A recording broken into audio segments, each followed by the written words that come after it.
1,000 years ago, men believed that the Earth was flat.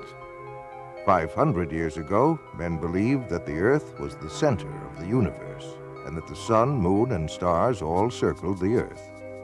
200 years ago, men believed that it was impossible for stones to fall from the sky because there are no stones in the sky.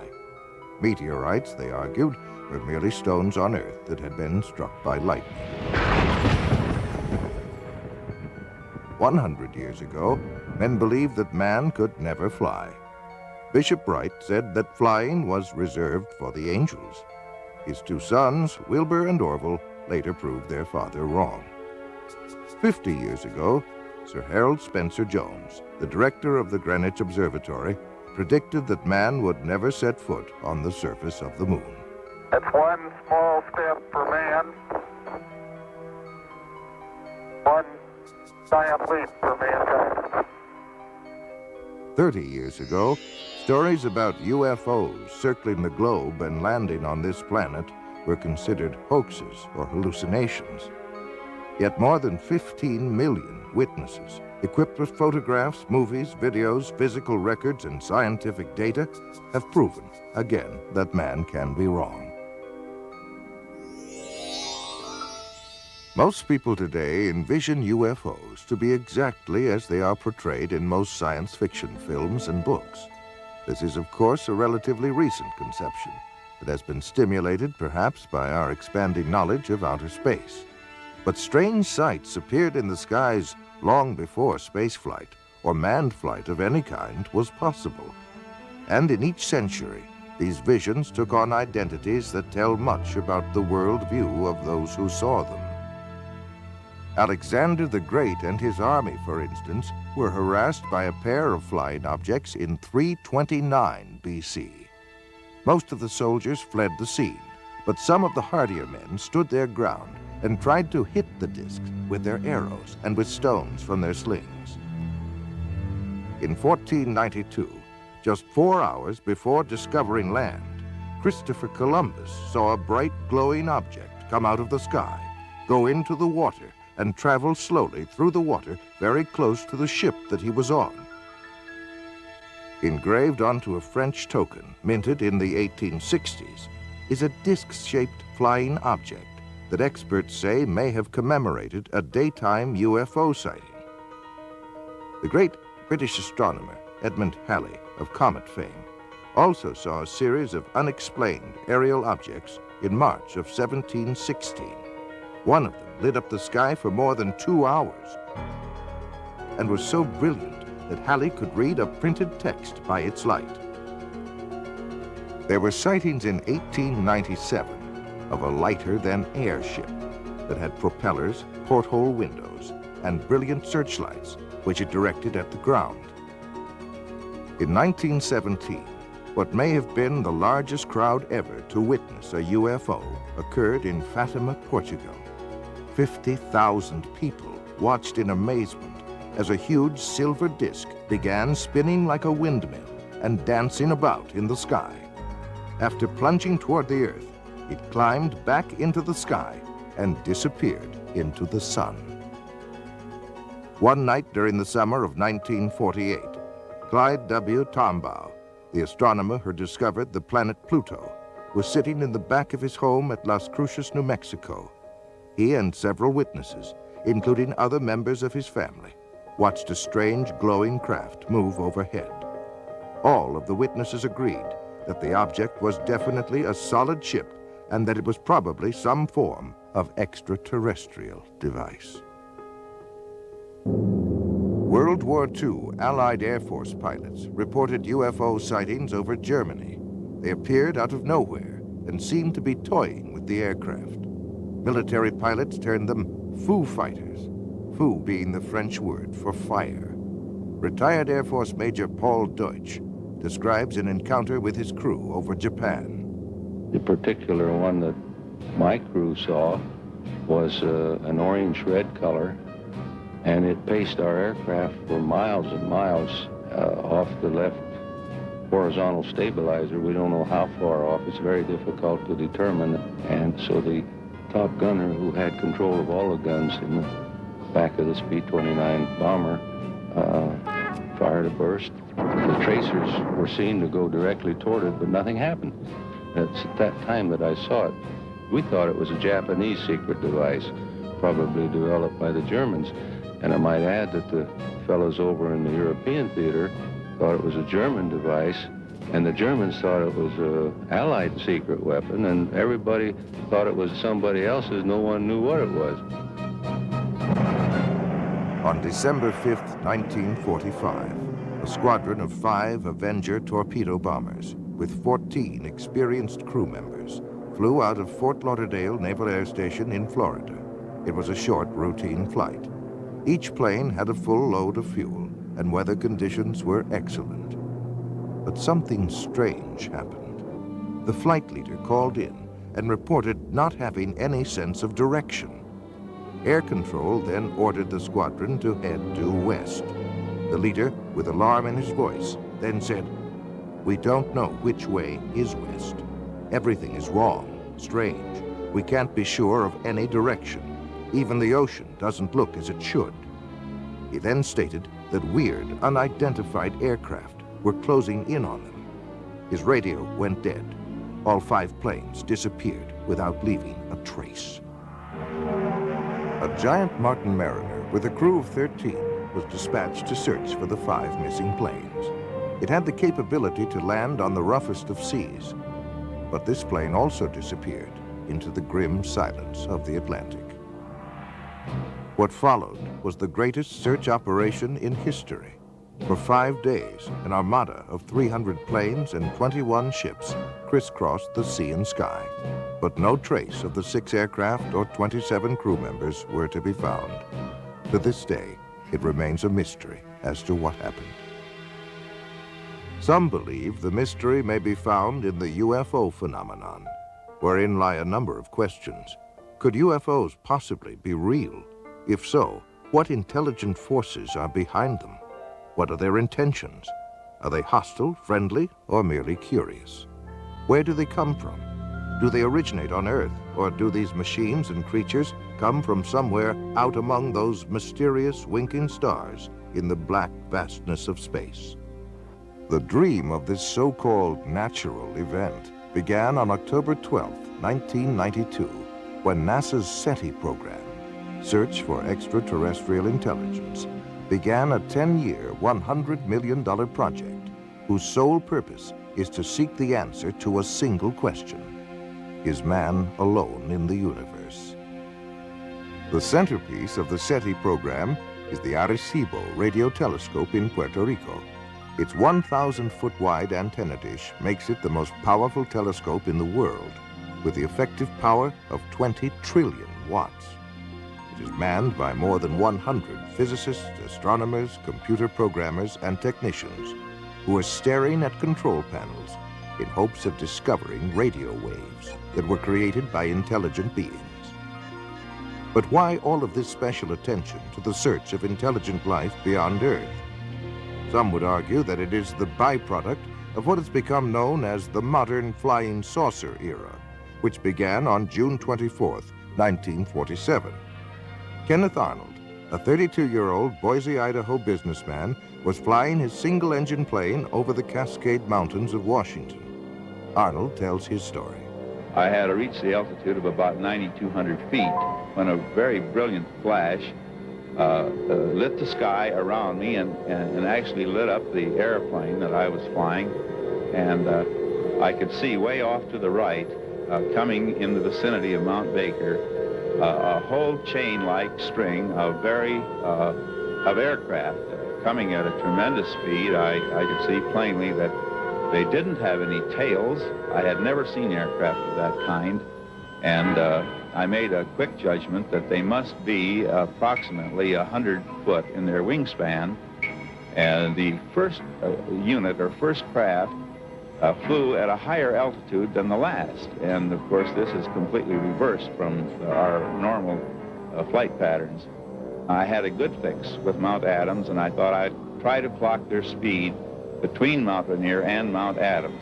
Arnold estimated the speed of the craft at an astounding 1,700 miles per hour nearly 3 times faster than any jet he had ever heard of. He was asked by a reporter to describe the mysterious objects. You know, they would skip and sail and give off these flashes, and you take a saucer and you skip it across the water, and it's erratic, and this is how the name flying saucer was born. This was the day, June 24th, 1947, that marked the beginning of what is known as the modern flying saucer era. What followed would be thousands upon thousands of unidentified flying objects over North America as well as other parts of the world. It seemed to hover for a matter of maybe 1 or 2 seconds, and then was out of sight within 2 or 3 seconds, which was a lot faster than it had been traveling originally. We were using our red lights and our aircraft landing lights, which is a spotlight, and pointing them or directing them at the UFO. And it was reacting to it audibly on occasion, and it did make a movement towards the lights. As we turned the light off, then it would return to its original position and remain stationary again, but it was reactive to the lights. I judged it to be at least 150 feet across it. It was saucer-shaped with a high dome. It was very shiny underneath. It was a porcelain-type finish. And I was getting a tremendous shock all over my whole body. My hair was standing up, and I had electrical static feeling over my hair on my arms and my head. I thought it was doomsday. He was standing at the doorway screaming at me to get up. We got to get out of here. It's going to get us. And I looked out there, and it was pitch black when I first looked. And by now, he's got a hold of me, and he's shaking me, and he's screaming at me, which Bill doesn't scream. I mean, he's just hysterical is the way I can explain the way he was. And he keeps telling me, we got to get the kids out of here. It's going to get us. And I didn't see anything. So I looked again, and all of a sudden, I saw this like a real bright light. And I still didn't know what I was looking at. I didn't know what had scared him. But after looking at the way he was and looking at what I saw, I knew I better listen to him. So I went down the hallway and grabbed my daughter. And I came back to the hallway and went out the front door, and he had grabbed our son by then. When he came back up the second time, I felt like death was at hand. I figured this was it. And as soon as it touched down, then the whole area just lit up. You couldn't see anything inside, but you could see the outline of the whole object. It was going through the sky. Not really, it didn't seem to be going really fast. After a while, it just started straight up in the air. They were about 4 feet 10. Had very large heads, no hair on their heads, no eyebrows, no whiskers or anything like that. They had very large eyes. The odor itself, I smelled stronger when the beings were near me. And when they looked at me, we did not talk verbally like we're talking now. It was a telepathy type thing. A recent Gallup poll estimates that 1 out of every 2 Americans believe in the existence of UFOs. Over 15 million people have reported seeing UFOs, of which over 2,000 were encounters with landed UFOs and their occupants. UFOs have been fired upon by jet fighters and anti-aircraft missiles, but with no effect. They give off powerful electromagnetic charges, often causing the breakdown of engines and electrical circuitry. They evoke strange and fearful reactions in animals and frequently cause profound psychological disturbances in humans. They have the ability to materialize as if from nowhere, but more often vanish into thin air in the midst of a sighting. Both human eyes and radar instruments have observed unbelievable aerial maneuvers, such as 90-degree turns of several thousand miles per hour, and have been clocked at speeds up to 16,000 miles per hour.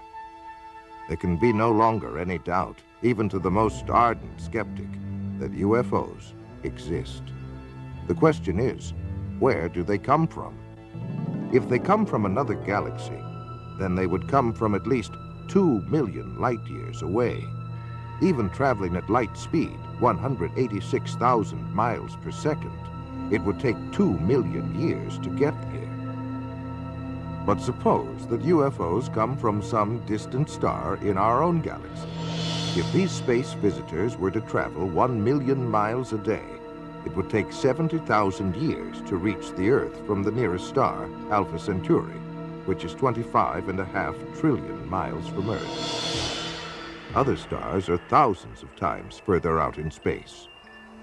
Conservative estimates indicate that a spaceship carrying 10 people and traveling 5 light years to and from a nearby star system at 70% of the speed of light would consume 500,000 times the amount of energy used in the United States in 1 year.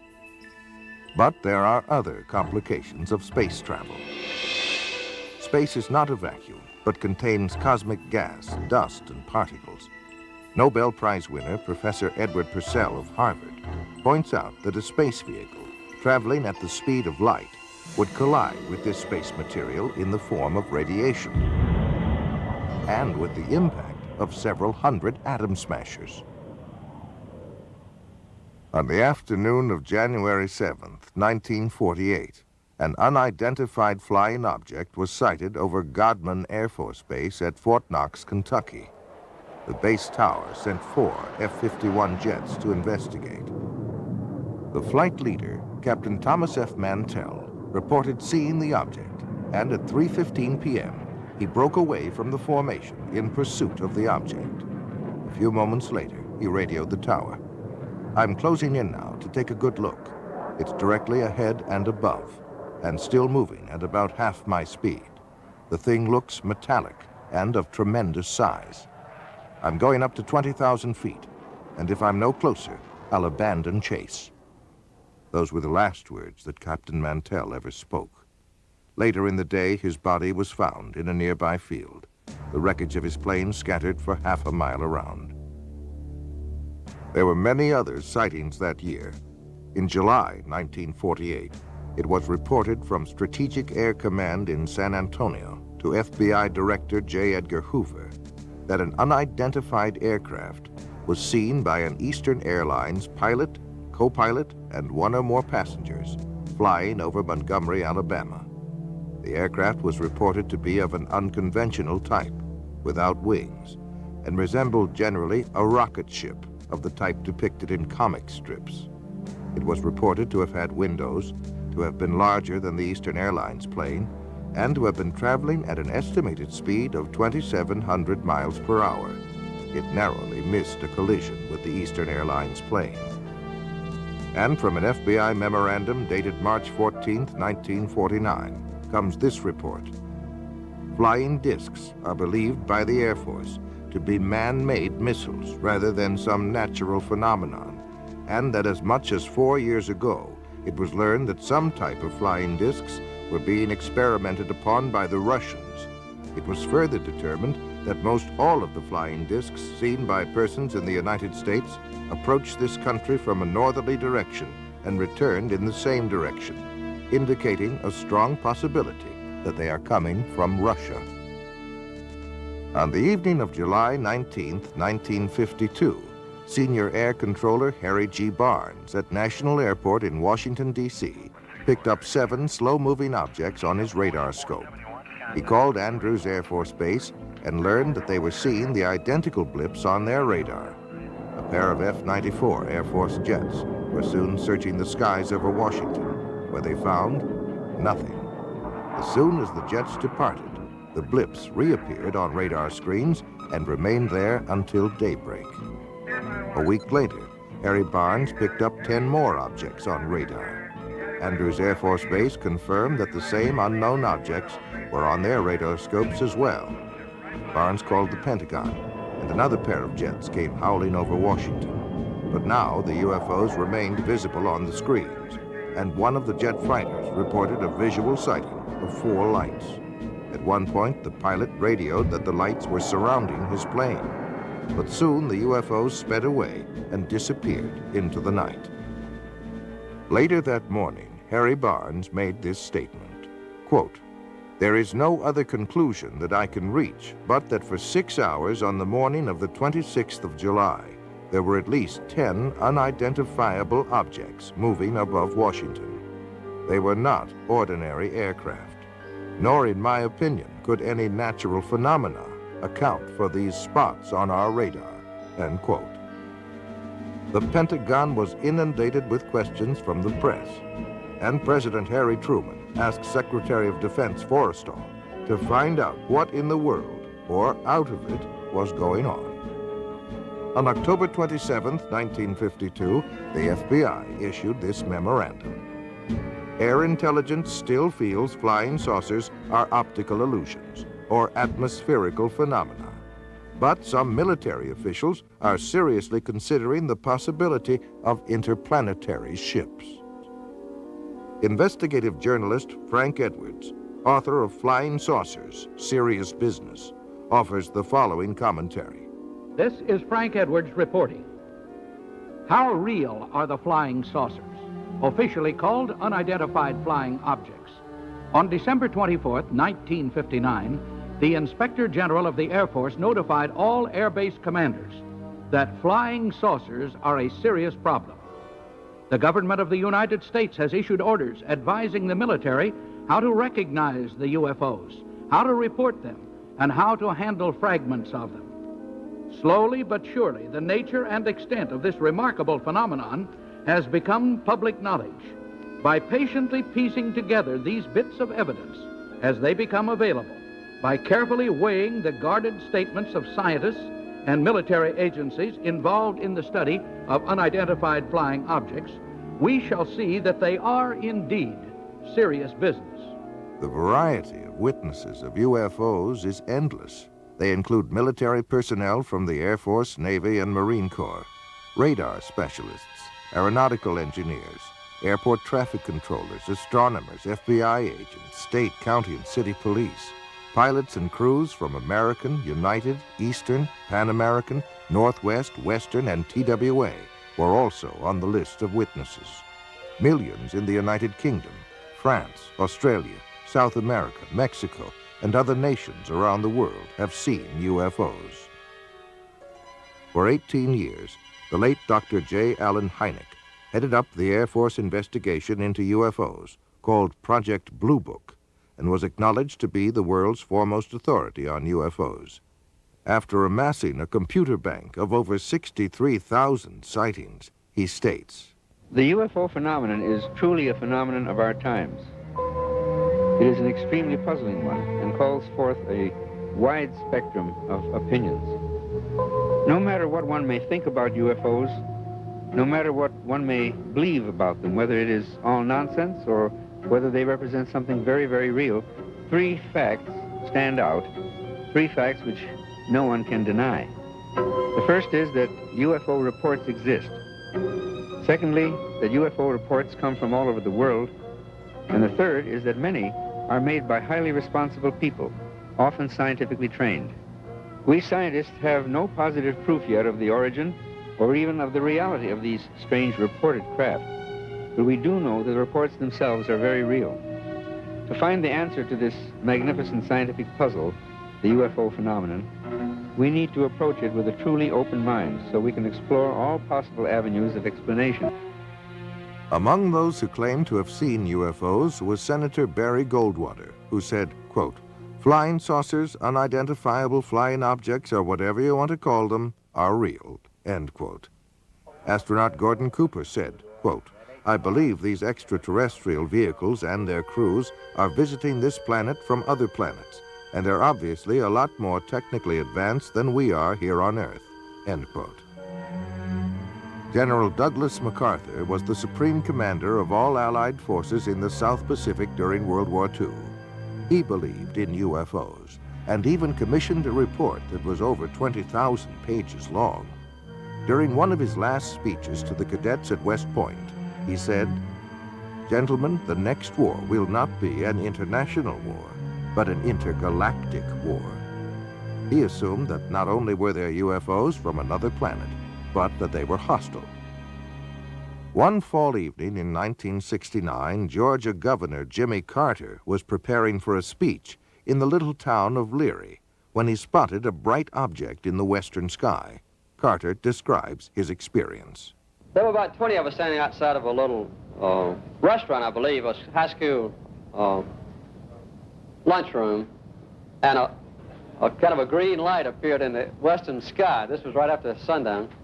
And it got brighter and brighter. And then eventually it disappeared. It was not, didn't have any solid substance to it. It was just a very peculiar looking light. None of us could understand what it was. Former President Ronald Reagan made statements concerning UFOs on 18 different occasions while in office. The following is an excerpt from one of his speeches.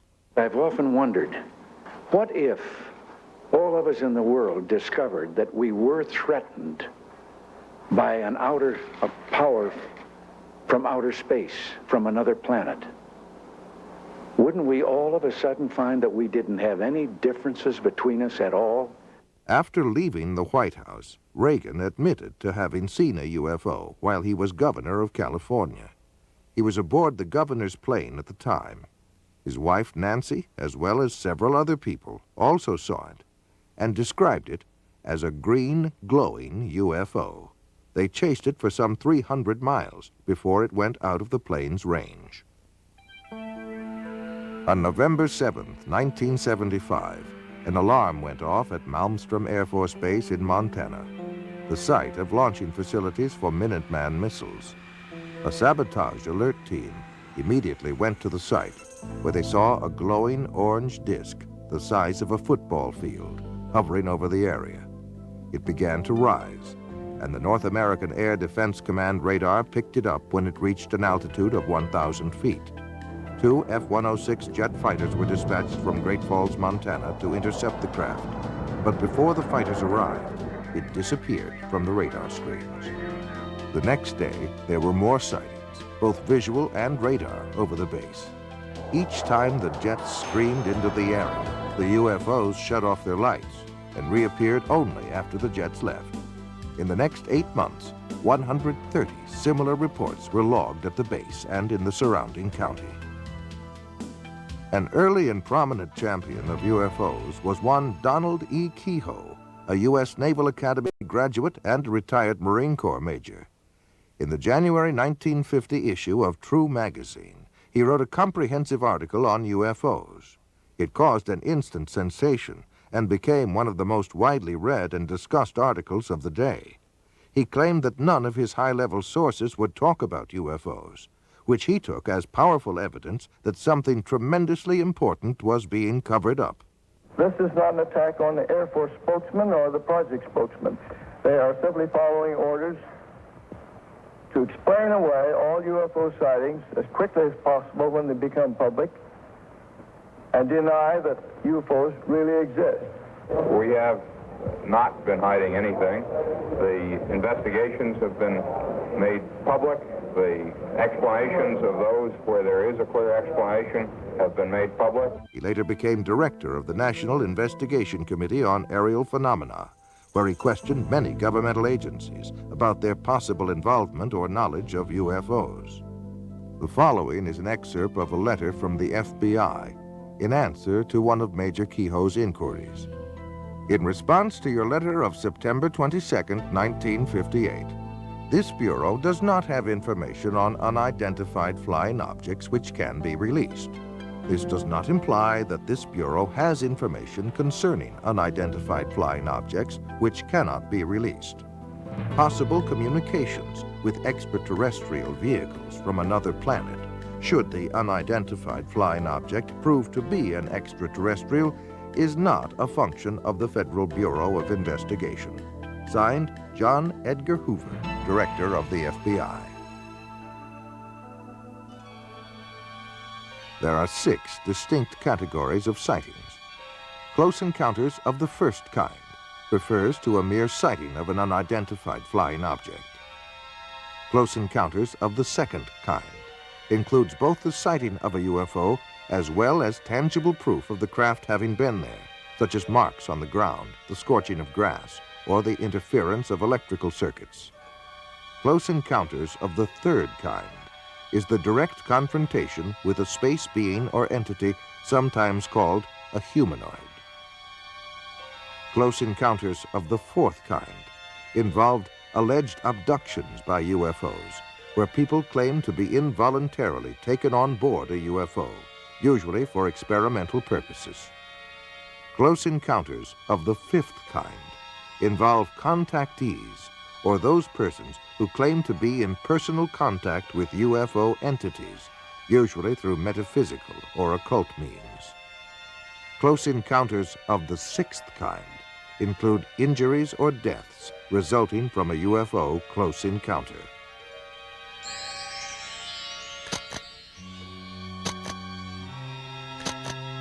One of the greatest waves of UFO sightings in modern history came in 1965, with more than 500 cases reported during the summer months alone. One such case was near Ann Arbor, Michigan, where 50 people and 12 police officers in 3 counties reported having seen objects flashing across the pre-dawn skies.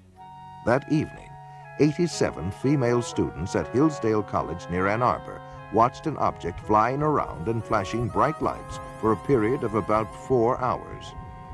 Life magazine said, "Call them what you will, flying saucers, unidentified flying objects, or optical illusions, they are back again and seen by more people than ever before." Last week, the manifestations seemed almost to have reached the proportions of an invasion. In Washington, House Minority Leader Gerald Ford called for a full-blown investigation. Thus, the first congressional hearings on UFOs began as a closed-door session on April 5, 1966. Their conclusion was that a major university be given the job of researching the UFO phenomena. The job was given to the University of Colorado, and Edward Condon, professor of physics, would serve as chairman of the group. After much research, a 1,465-page report was completed by 36 authors at a cost of more than $500,000. The report was summed up under the section titled Conclusions and Recommendations. It states, "Our general conclusion is that nothing has come from the study of UFOs in the past 21 years that has added to scientific knowledge. Careful consideration of the record leads us to conclude that further extensive study of UFOs probably cannot be justified in the expectations that science will be advanced thereby." On April 17, 1966, Sheriff's Deputies Dale Spower and Wilbur Neff had just investigated an accident when they noticed a glowing object about 1,000 feet above the ground in eastern Ohio. They then began pursuit at speeds of nearly 90 miles an hour. The third officer, Wayne Houston, was listening to their radio and joined the chase. 85 miles later, they pulled into a service station for refueling, where they met patrolman Frank Panzanella, who had also been tracking the UFO. The officers all stood together, watching the object hover to the east. At that point, the object shot upward at great speed and disappeared. Project Blue Book was called in to investigate. The official Air Force version was that at least 5 experienced police officers, one of them a veteran air crewman, had conducted an hours-long high-speed chase of the planet Venus. For more than 20 years, from 1948 through 1969, the United States Air Force was in charge of investigating UFO reports. The first study, established in 1948, was called Project Sign. Its conclusions were that UFOs were real and estimated them to be interplanetary craft. The Pentagon rebuked the report, calling it science fiction fantasy. The next report, called Project Grudge, was established in early 1949 and would proceed in secrecy. The critics of this investigation complained that the Air Force wanted to control all research on UFOs and that its mandate seemed to deny or explain away all sightings. Project Grudge did not last long and was officially dissolved in December of 1949. However, there had been many recent UFO sightings in New Mexico, so the Air Force launched a new study known as Project Twinkle. An observation post was set up in New Mexico and was armed with cameras, telescopes, and other optical equipment. They waited and waited, and after a year of frustration, the Air Force terminated Project Twinkle. It was not long after this that the government began a new policy of cooperation with the press by issuing regular releases about sightings and investigations. This was followed by a boom year of over 1,500 reports in 1952. The Air Force then established a task force codenamed Project Blue Book, which was to become the most systematic of all studies done by the Air Force. Witnesses received an 8-page questionnaire, photographs were analyzed, and field interviews were conducted. Investigators monitored aircraft flights and checked weather records.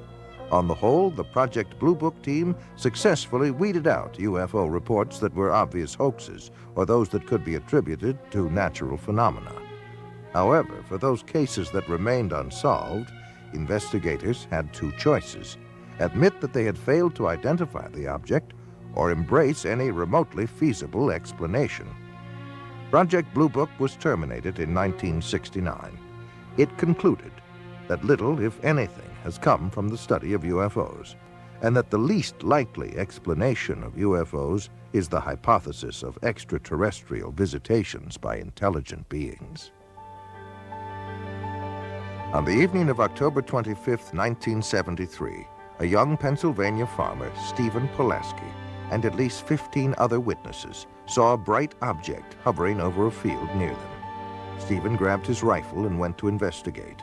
It was then that he noticed something walking along by the fence. They were hairy and long-armed, with greenish-yellow eyes, and a smell like burning rubber was present. Stephen sensed that these creatures were not friendly and fired a tracer bullet over their heads. And when they kept on coming, he fired directly at one of them. The creatures then all disappeared into the woods, and the glowing object disappeared from the field instantaneously. UFO researchers as well as a state trooper were called in to investigate. When they arrived, the people there told them that Stephen had been growling like an animal and flailing his arms. His own dog ran toward him, and Stephen attacked the dog. Stephen then collapsed, and after a time began to come to his senses. The entire group commented on the nauseating, sulfur-like odor that was present. One of the earliest references to a spacecraft is probably that found in an ancient Egyptian account, some 1,500 years before Christ. One of the characteristics of that craft was the foul odor that emitted from it. The Amityville Horror was based on a factual account of what happened to a family in Amityville, New York. An irritating and nauseating odor seemed to accompany the presence of the ghost or spirit entity that entered there from time to time. Whitley Strieber wrote of his abduction experiences in his book, Communion. He said he could smell their presence and that it smelled like sulfur. On October 11, 1973, Charles Hickson and Calvin Parker were fishing when a strange craft descended and hovered near them. Parker passed out, and Hickson was paralyzed, but was able to continue observing what was happening. Two entities then emerged from the craft and picked Hickson up by his arms and carried him inside the ship, where he was thoroughly examined. He was then taken back to where they had been fishing on the riverbank. When the two fishermen went to the sheriff's office to report their story, they were interrogated and then left alone in a room with a hidden microphone. The recording of their conversation revealed that both men were quite frightened by their experience. The emotional trauma had been so great to Parker that after Hickson left the room, he began to pray. Ultimately, he suffered a nervous breakdown as a result of his experience. In the spring of 1959, UFOs brought panic to Soviet radar and Air Force personnel by hovering and circling for more than 24 hours above Sverdlovsk, headquarters of a tactical missile command. Red fighter pilots were ordered airborne to chase the UFOs away, but later reported that the alien objects easily outmaneuvered their jets and zigzagged to avoid their machine gun fire. The Russian spacecraft Salyut-6 returned to Earth in 1978 after 96 days in orbit. They told of a formation of UFOs which trailed them closely for 3 complete orbits around the globe. One of their cameras captured 20 minutes of incredible motion picture footage of this encounter. According to a previous mutual agreement, the Russians forwarded copies of the film to the United States to be analyzed. Unofficial statements from NASA state that it is the best motion picture footage ever filmed of UFOs. The foremost Russian authority on UFOs, Dr. Felix Zeigel, contends that UFOs may have frightened, harassed, and possibly even killed Russian cosmonauts on their missions. T-minus 25 seconds. 20 seconds and counting. T-minus 15 seconds. Guidance is internal. 12, 11, 10, 9. Ignition sequence start. 6.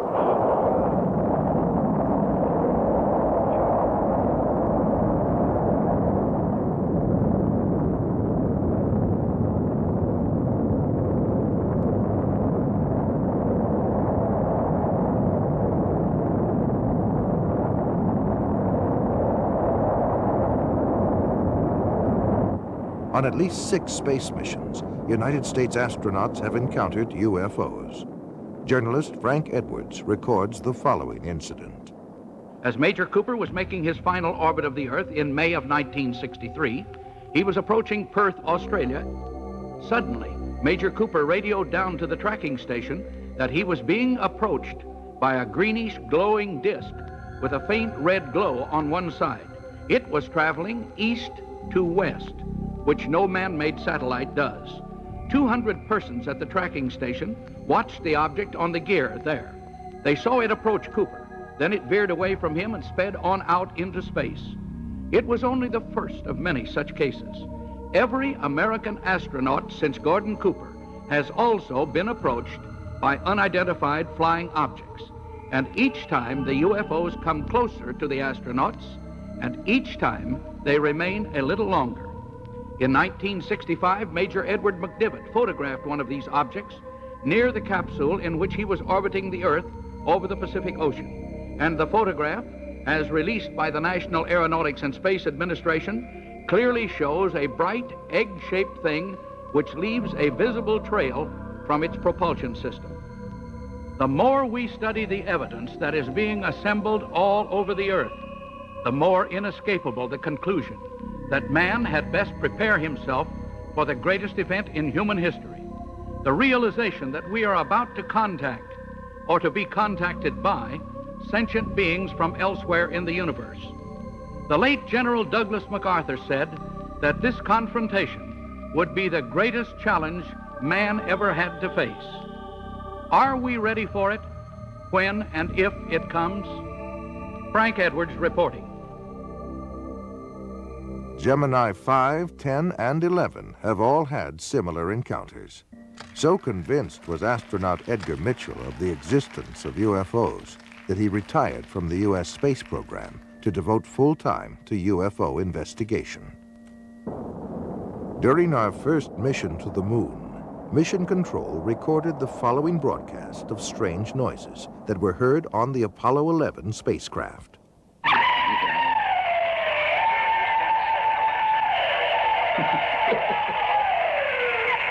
This is Apollo Control. Still no explanation. The weird noises emanating from Apollo 11, if indeed it is from Apollo 11. Perhaps we'll all shake out later in the mission as to what these strange noises are.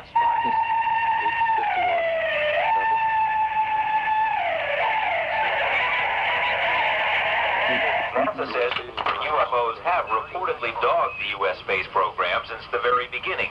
UFO researchers claim that NASA's own logs show that virtually all of the early Gemini and Apollo missions encountered UFOs. NASA has explained most of these sightings as space debris or solar flares, but some of its own astronauts have disagreed. UFO sightings have been reported by James Lovell, James McDivitt, Wally Schirra, Deke Slayton, Gordon Cooper, and others. In March 1989, some strange transmissions occurred during a space flight. A Maryland ham radio operator picked up the voice of Discovery pilot Colonel John Blaha speaking on a secret NASA channel.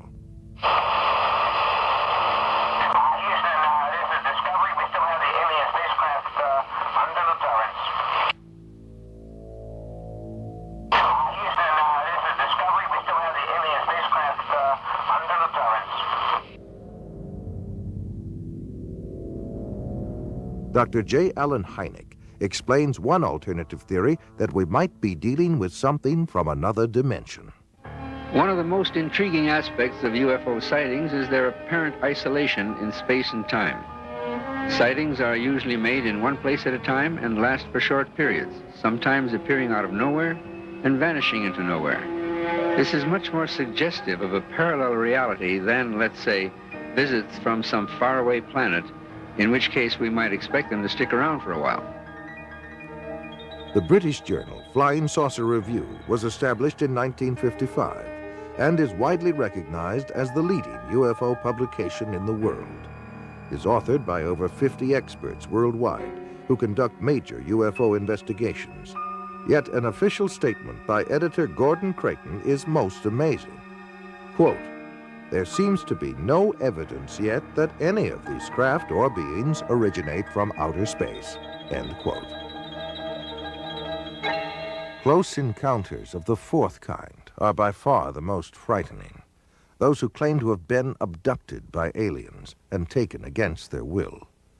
Perhaps the most famous case was that of Betty and Barney Hill. Their story began on the night of September 19th, 1961, as they were returning to their New Hampshire home from a vacation in Canada. They saw a distant point of light which seemed to move erratically. As it moved closer, it became more intense. Betty Hill remembers. This craft left the top of the mountain, came out of the highway, and stopped in midair. Barney took the binoculars and started out of the car in an attempt to identify the craft.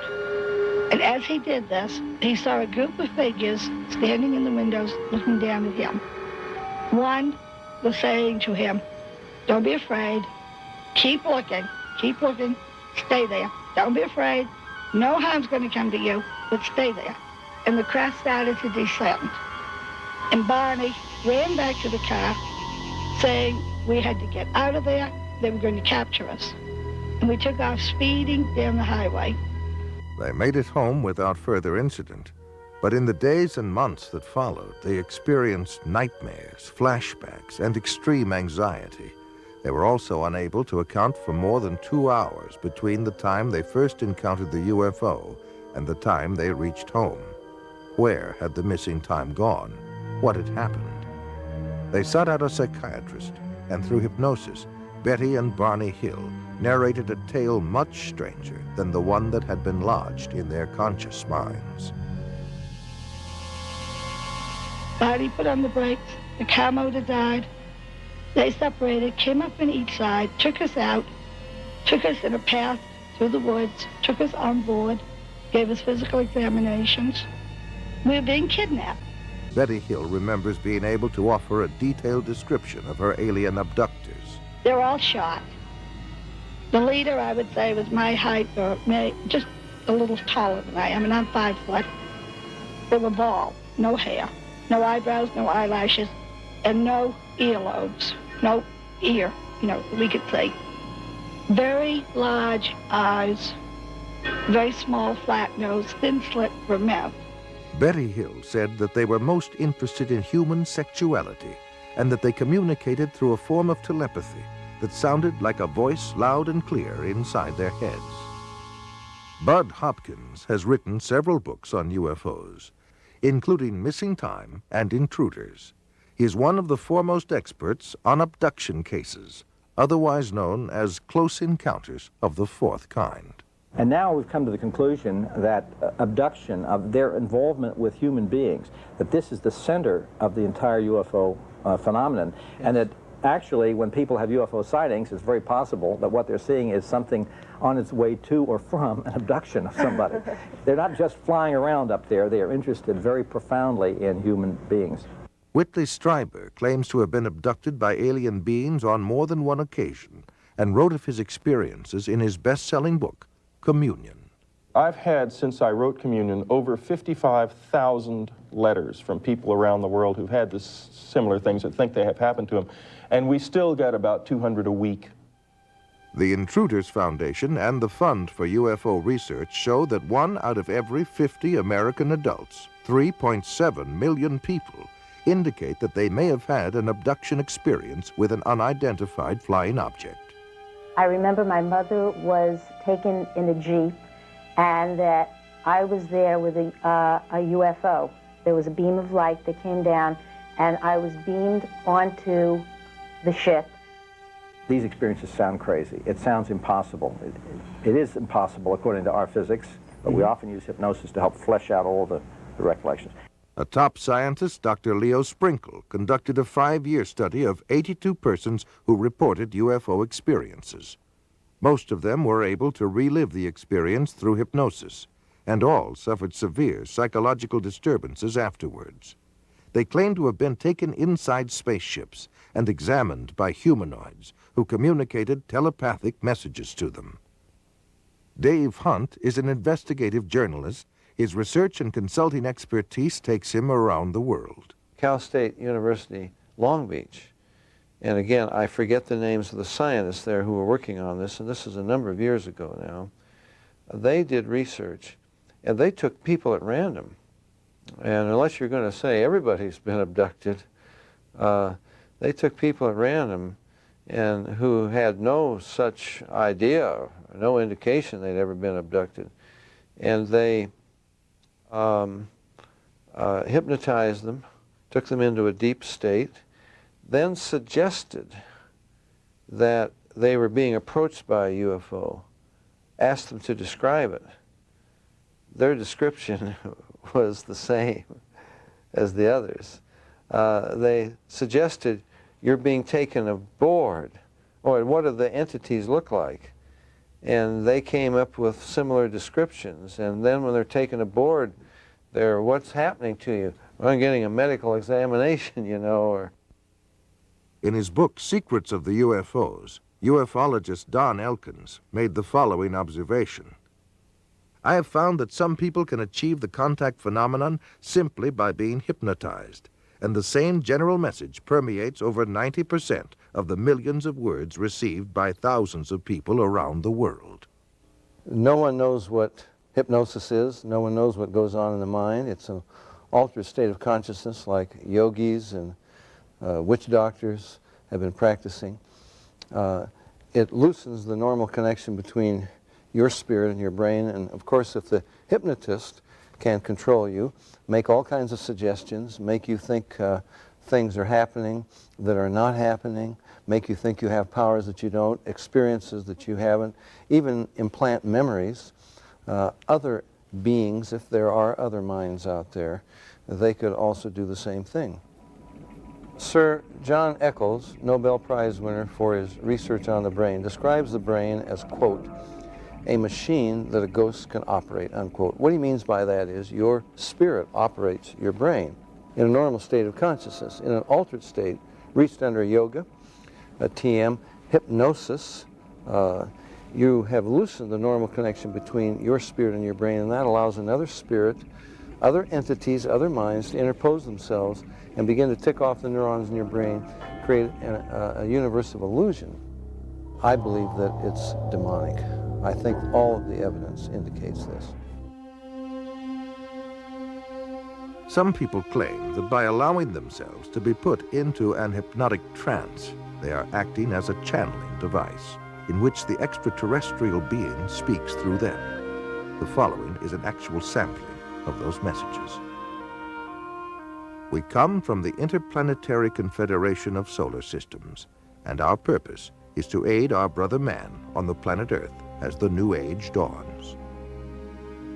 The teacher that was known to you as Jesus was able to use many more of the abilities than the people of this planet. Unfortunately, man upon planet Earth has misinterpreted the meaning of this man's life. He was no different from any of you. He was simply able to remember certain principles. These principles may be realized by anyone at any time. It is only necessary that you avail yourself to our contact through meditation in order to begin to re-realize that which is rightfully yours, the truth of the creation and the truth of your position in it. Know ye not that ye are gods? We have been puzzled at times by the inability of the people in general of this planet to be awakened to this simple truth. we find that the state of hypnosis brought about by the evolution of thought of the people of this planet is so great that it is necessary for him to maintain a constant awareness of his spiritual nature with meditation. Man is now in the transitional period before the dawn of a new age. With peace, love, brotherhood, and understanding on man's part, he will see a great new era begin to dawn.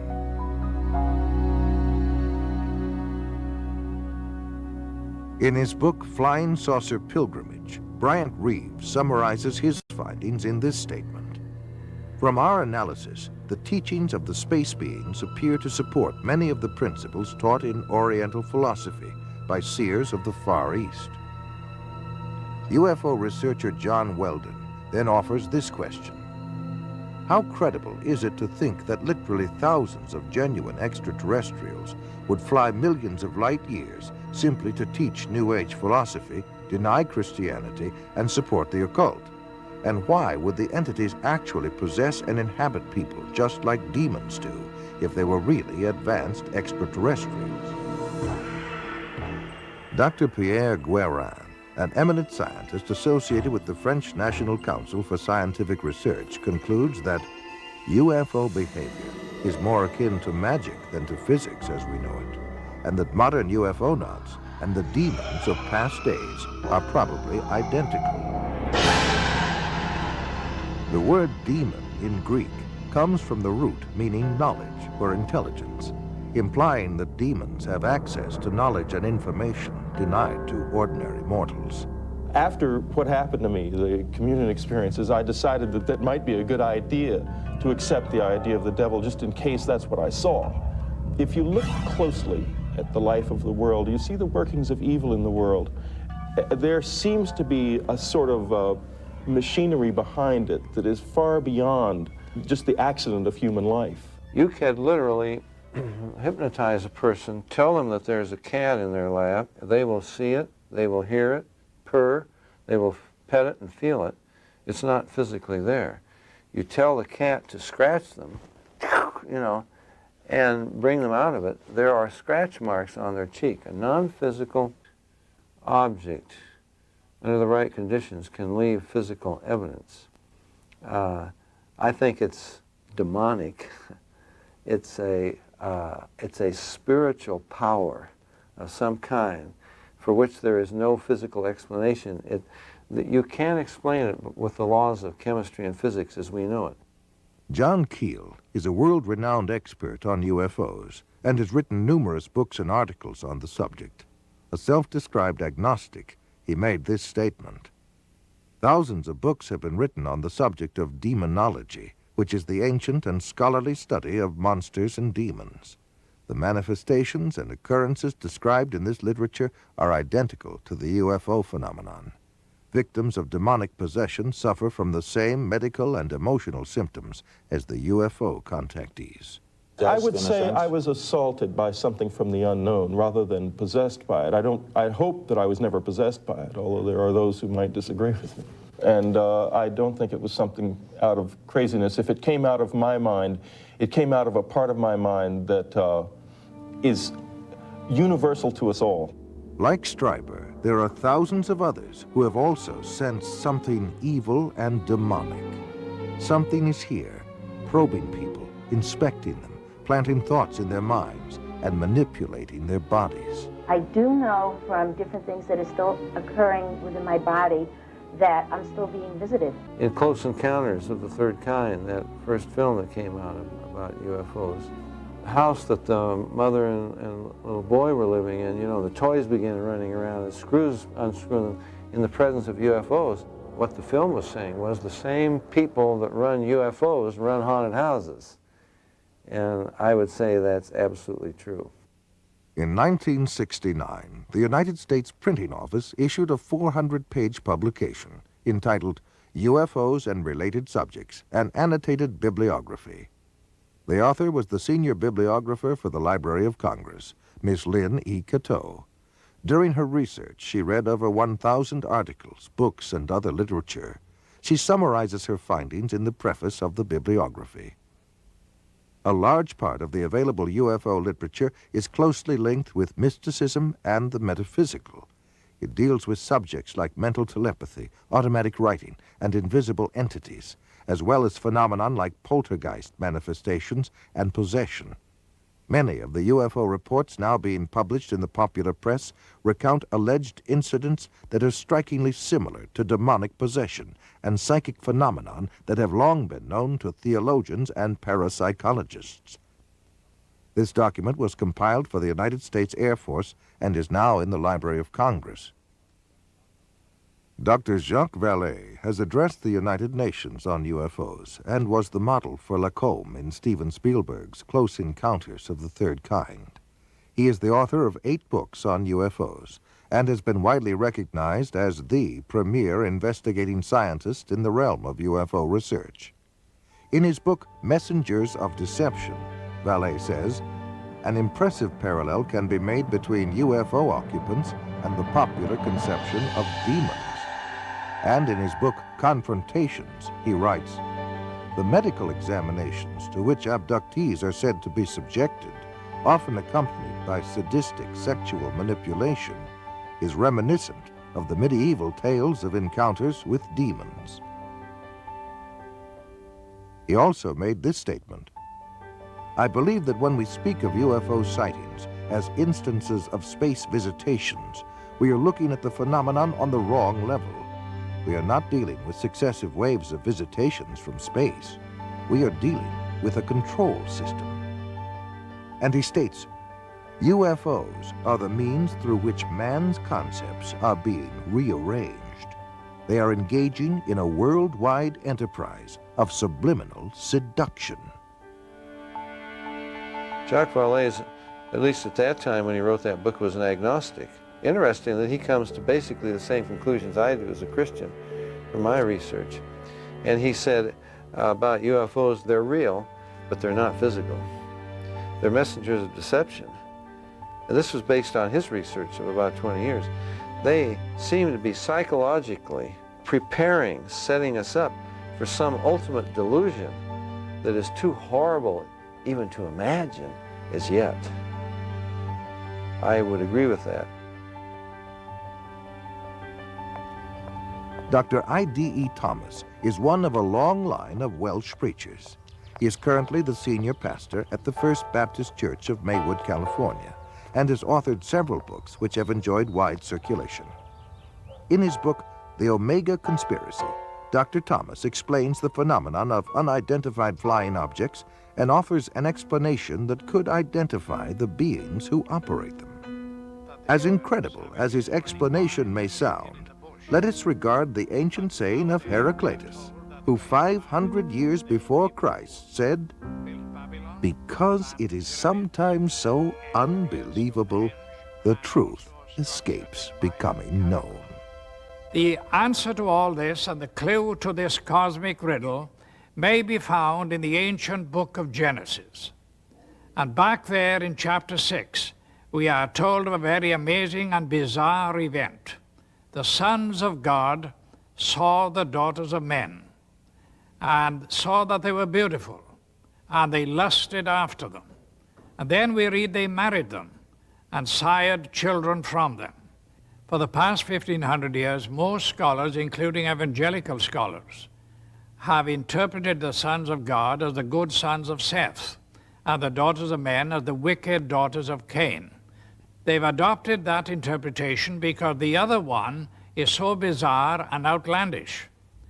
The ancient interpretation, and in my opinion the correct one, is that the sons of God were demonic beings or fallen angels, and that they came down to earth, they lusted after the daughters of men, they married them, and produced this amazing progeny, this hybrid progeny of the Nephilim. And the very word Nephilim does not mean giants. It comes from the root Nephal, fallen ones. The early Christian fathers in the first 4 centuries, men like Irenaeus, Tertullian, Ambrose, for 400 years they knew no other interpretation except that the sons of God were angelic beings. Deceivers, the cosmopolitan Jewish historian, says the same thing.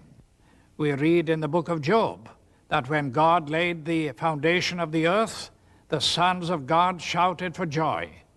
Obviously, the sons of God could not be human beings. Adam had not been created. If this was a case of just mixed marriages between good men and wicked women, it is surprising that God should have issued the fire of judgment that he did. God took this stern action of wiping out the human race. Now, the only family that were left intact in order to re-establish, repopulate the new world was the family of Noah. Noah, we are told, was perfect in his generations. The word perfect does not mean, in this case, morally perfect, because we know from the story of Noah, and especially what happened after the flood, that Noah was not perfect.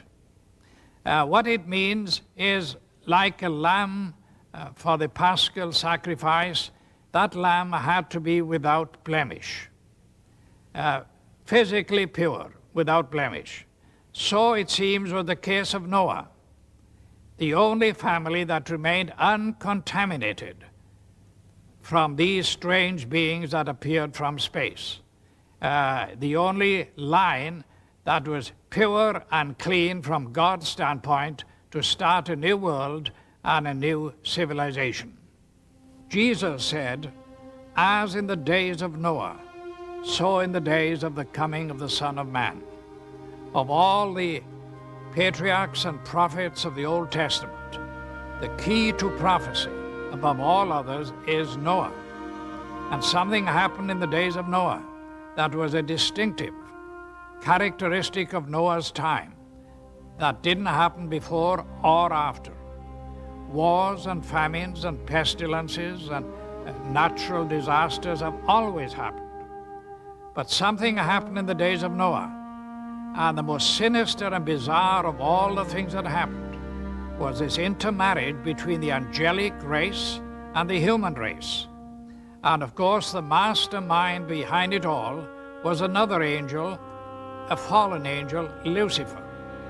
Now, we believe that as they came in those days, we may very well be on the edge of another invasion from outer space, that Satan will once again make another attempt, maybe the final assault on the human race, in order to wean men and women away from the worship of God.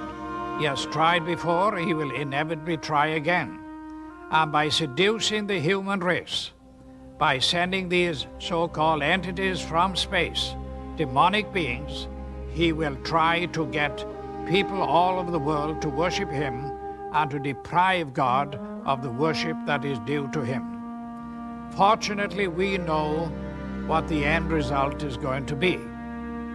But this final or omega assault that will come at the end of time may trigger the coming back of Jesus Christ to rescue his own. Satan has failed before, and the Bible predicts he will fail again.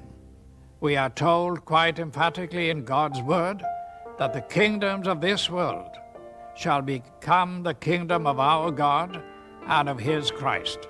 Satan will make the attempt, but our God, greater is he that is in you than he that is in the world.